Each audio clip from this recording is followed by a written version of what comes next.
அனைவருக்கும் வணக்கம். கொஞ்ச நாளைக்கு முன்னாடி ஏகாதசி விரதத்தை பற்றி நம்ம போட்டிருந்தோம்.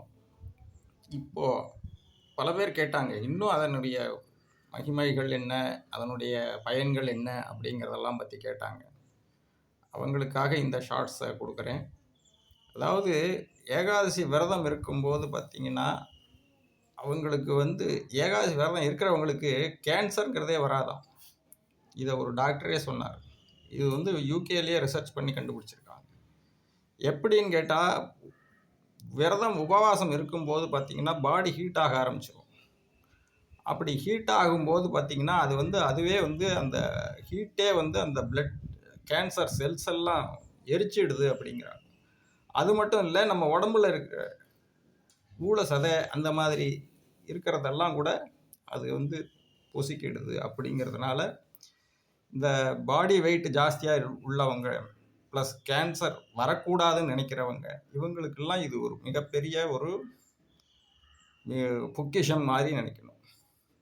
அதனால் அவங்கெல்லாம் தவறாமல் இருந்தாலே, இந்த விரதம் இருந்தாலே, ஏகாதசி விரதம் அதுவும் 15 நாளைக்கு ஒரு தடவை வருது இல்லையா, அதை இருந்தாலே அதுக்கு அவ்வளோ மகிமை உண்டு.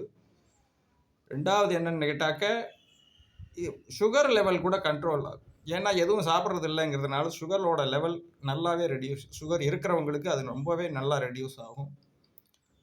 இது மறுநாள் அவங்க துவாதசி பாரணை பண்ணும்போது அகத்திக்கீரை, நெல்லிக்காயை கண்டிப்பாக எடுத்துக்கணும். இதோட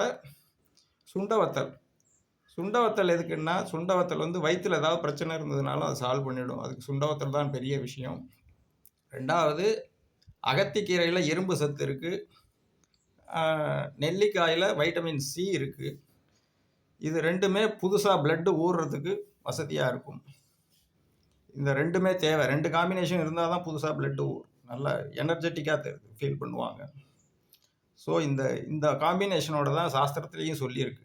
அதனால் இந்த மாதிரி 8 வயசுலேருந்து 80 வயசுக்காரங்க வரைக்கும் இருக்கணும்னு சொல்லியிருக்கு. மற்றவங்க இருக்கக்கூடாதான்னு அர்த்தம் இல்லை, முடிஞ்சால் இருக்கலாம், இல்லைன்னா இல்லை. ஆனால் இந்த 8 to 80 வயசுக்காரங்க கண்டிப்பாக அந்த ஏகாதசி விரதம் இருக்கணுங்கிறத அப்படின்னு சாஸ்திரம் சொல்லியிருக்கு. நன்றி.